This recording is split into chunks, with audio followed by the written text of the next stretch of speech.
80% of all disease is driven by bad lifestyle choices and not genetics as we thought for so long.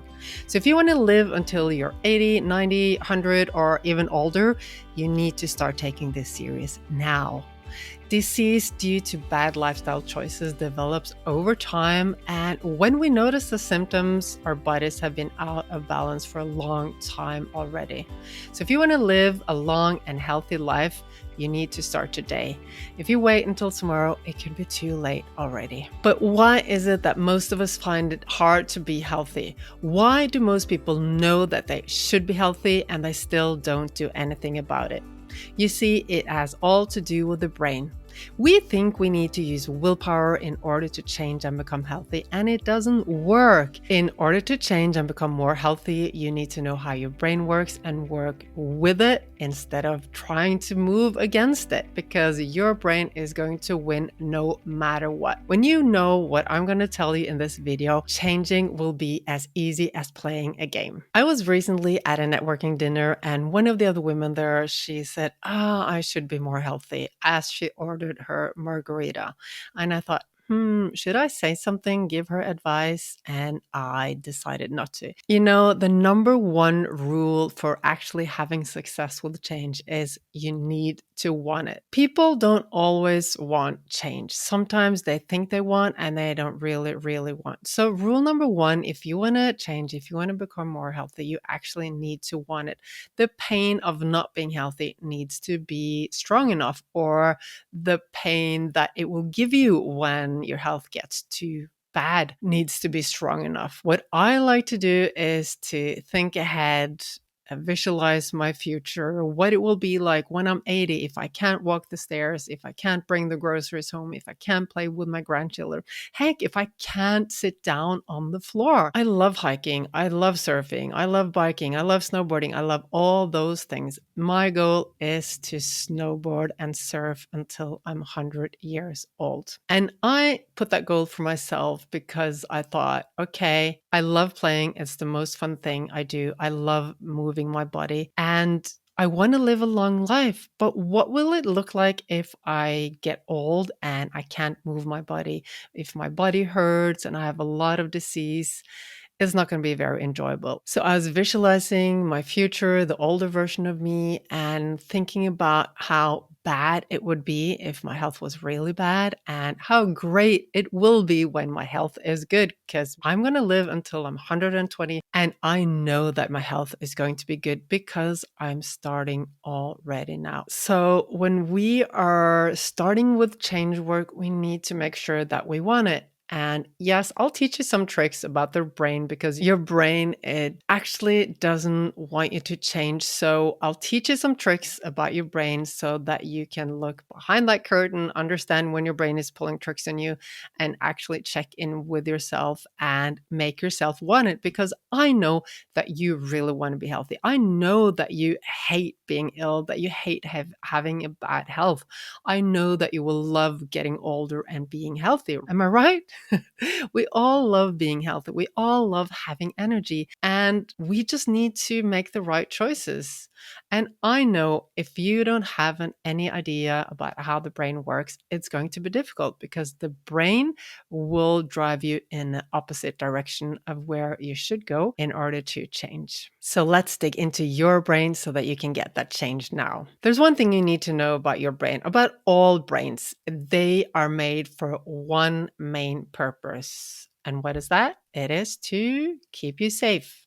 Your brain's main purpose is keeping you safe. And how does your brain do that? Well, it does it by avoiding everything which is dangerous and driving you towards safety. How does your brain know what is dangerous and what is safe? It doesn't really know, right? Your brain can't be analyzing everything. It can't know everything. So your brain has to just quickly analyze and put things into categories. One category being dangerous stuff. The other one, the safe stuff. Every single second of your day, your brain does this, moves you away from danger and towards safety.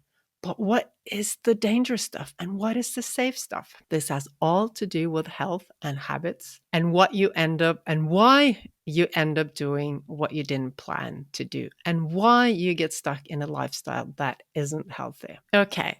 To make life easy for your brain puts everything which is new into the category of dangerous. It's not that it's necessarily dangerous, but it could be dangerous. All new stuff is unknown territory. Your brain doesn't know what the consequences will be. The brain doesn't know anything about it. And the brain can't analyze everything. So everything that's new, unknown territory goes into the dangerous bucket. And what's the safe stuff? It's all the stuff you've done before, all the old habits. Although those habits aren't good for you, it doesn't matter. Although those habits make you feel like really guilty or sad or bad about yourself, your brain doesn't care because it knows what is going to happen. And that is safety, that is security. So your brain doesn't really care about what your habits are. It loves the old habits and it really dislikes the new habits. So each time you say to yourself, oh, I'm just going to start exercising or start eating healthy, and it involves doing something new that you're not used to doing, your brain will go, hell no, you're not going to do that thing because that's super dangerous. And it's going to create a lot of inner stress. You probably felt that, right? You're going to start running or eating salads every day or whatever you decide on doing. And there's this uncomfortable feeling inside of you. It's an unconscious feeling, but it's there. It'll be like, yeah, an uncomfortable feeling. Your brain creates stress hormones with only one reason: to make you pull out of there, get into a place where things are safe. Get back to your old habits. That's what your brain wants. So every time you go to do something new, your brain will create stress hormones in order to drive you away. And what you do unconsciously, every single second of your day, you drive away from the uncomfortable stuff, away from stress, and towards wherever there are happy hormones. Happy hormones, the good emotions, good feelings, they are connected to the old habits. And they are connected to food, right? When you eat food, there'll be a hit of dopamine. There'll be a boost of dopamine, right? So when you eat especially unhealthy food, there'll be even more dopamine. And your body loves this.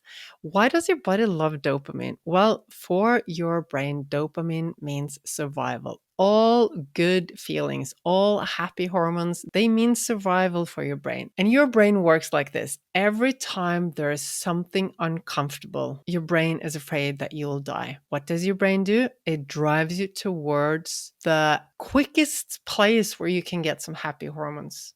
Very often that can be scrolling on your phone, it can be watching Netflix, it can be drinking alcohol, eating unhealthy food, etc., etc.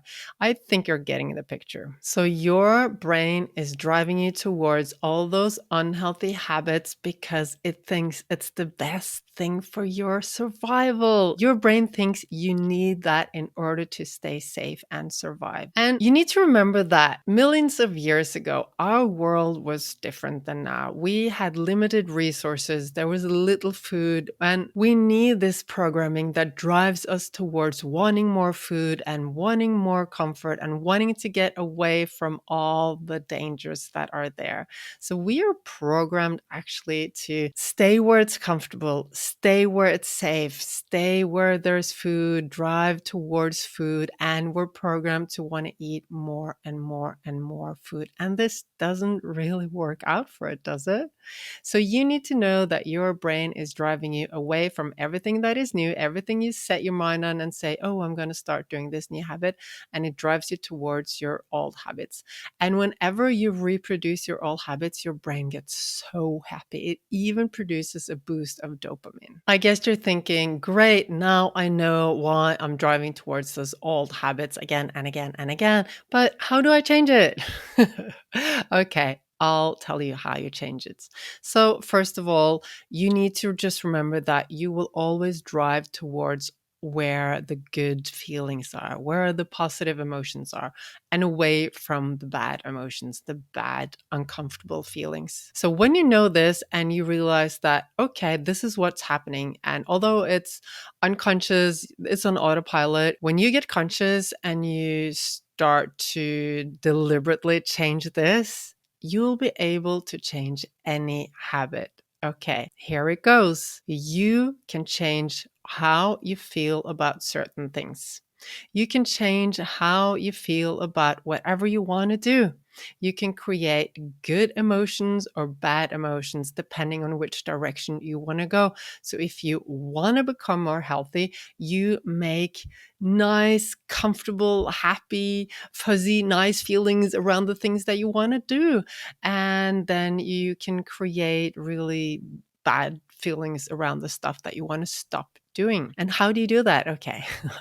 So, first of all, you need to become aware of your language. So, when people say, I should or I have to, this kind of language creates a feeling that you're forced to do it. And really, it kills your motivation. It creates stress. So, if you are planning to go to the gym and you say, oh, I have to go to the gym, or I should have gone to the gym already, and you start feeling guilty about it, okay? And maybe you even start criticizing yourself. What happens? You have the new habit of going to the gym, right? And then you start saying, I should go to the gym, and you start maybe feeling guilty about not having gone to the gym. So, in the first place, this is a new habit. It's new. And new stuff, what does that create? It creates stress. On top of that stress, you put the stress of saying that is something that you should do, like you're forced to do it. It creates that feeling of not having a choice. That's more stress. And then what people do is they start criticizing themselves. What happens when you criticize yourself, when you feel guilty?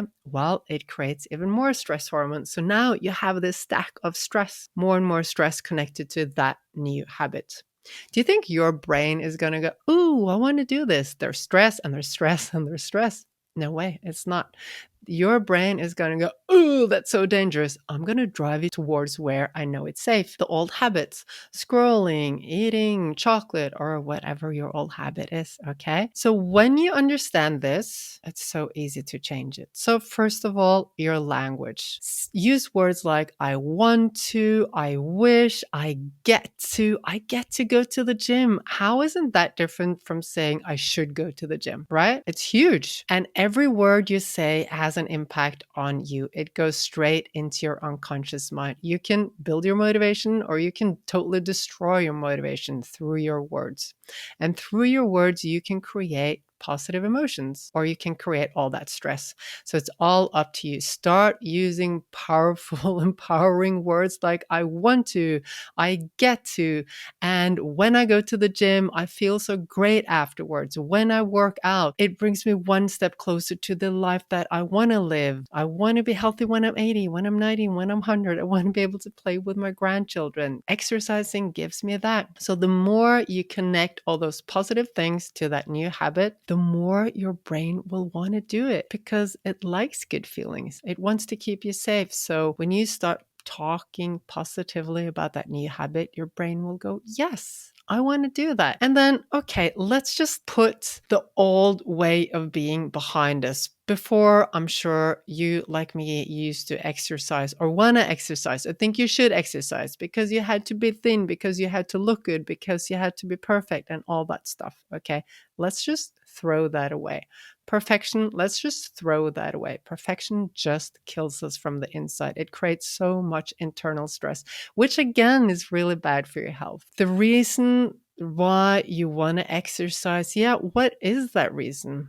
What do you want your life to be like? What is really important for you? When you start working with your inner motivation, you'll create all these good emotions. I used to exercise because I thought I had to be thin to be perfect, and that created a lot of stress. And what does your brain do with stress? It moves you away from it. Now, when I exercise, it's because I know it gives me energy. It helps me be the mom I want to be. It helps me do the job I'm doing. It's an important step towards old age and the health I want to enjoy when I'm older. It's a step in order to meet my goals. I want to be a loving and caring mother who has energy to play with her kids. I want to be a performance coach who does so much great stuff and helps so many people. I want to surf until I'm 100. Those are my goals. Exercising is a step towards those goals. It's not the end goal. It's a step towards those goals, which are meaningful. When you do stuff which is meaningful to you, when it's based on your inner motivation, it creates all those good emotions. When you do it because of the outer motivation stuff, looking good or whatever, it's not going to be motivating for a long time and it's going to create a lot of inner stress. Okay, so put all of that stuff behind you.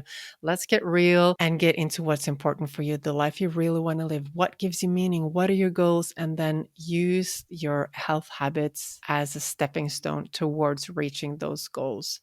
When I go and rest, when I prioritize my sleep, when I go out and get sunshine every day and ground and go into nature, exercise, all the stuff I do for my health, it's not because it's so fun doing it. It's because it's an important step towards reaching my goals and living the life I want to live. I'm not going to be able to perform at a high level if I don't take care of my health, and neither are you. Okay, so tool number one, watch your language, change your language, make it empowering. Speak positively about the stuff you want to do, and then you can speak negatively about the stuff you want to stop doing. Talk about how bad it is for you. One thing though, don't guilt yourself. That doesn't work. Okay. When you go back to old habits, there's a reason for it. And now you know the reason. So don't guilt yourself. Always meet yourself with a lot of self-love, okay? Still, you can talk about how that habit is bad for you, the consequences of sticking to that bad habit, or just the consequences of not taking care of your health. So you're allowed to do that. But always, always, always meet yourself with love, okay? So yeah, words is one thing. The other is the mental images in your head.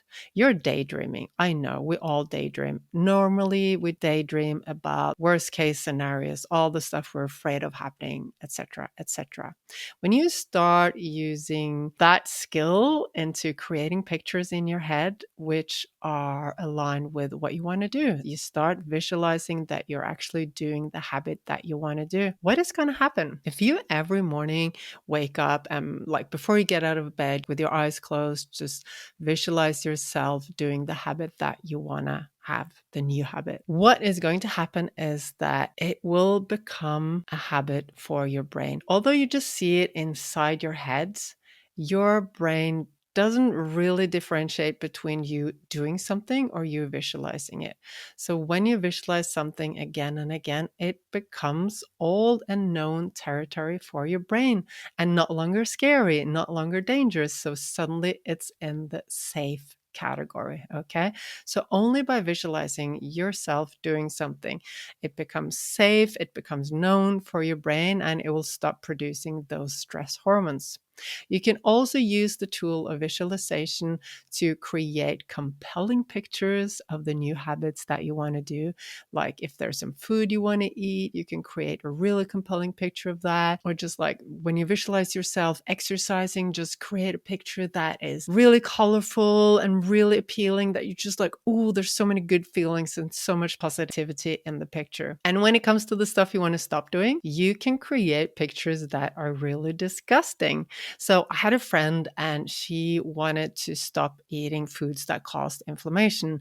And she had psoriasis all over her. And we were at lunch one day and they were serving cupcakes. And she said, "Oh, Anniken, I really want those cupcakes. What do I do?" And I said, "Okay, come here. Just close your eyes and then visualize your psoriasis all over and then visualize those cupcakes." And she was like, "Whoa, okay, got it." She didn't want those cupcakes anymore. So you can create like For example, you want to stop eating chocolate. Visualize that someone just puked all over the chocolate or something disgusting. Just feel free to use your imagination and create something that is really disgusting, and your brain will move you away from it. So, using your words, using your mental imagery, visualization really are great tools for creating that change. The last tool is just maximizing your feelings. Whenever you actually go to the gym and do that habit, just create a lot of positive emotions and go,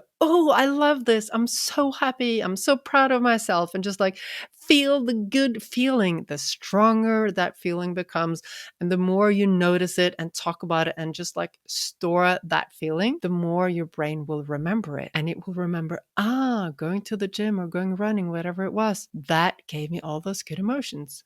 Oh, perfect. That's safety, right?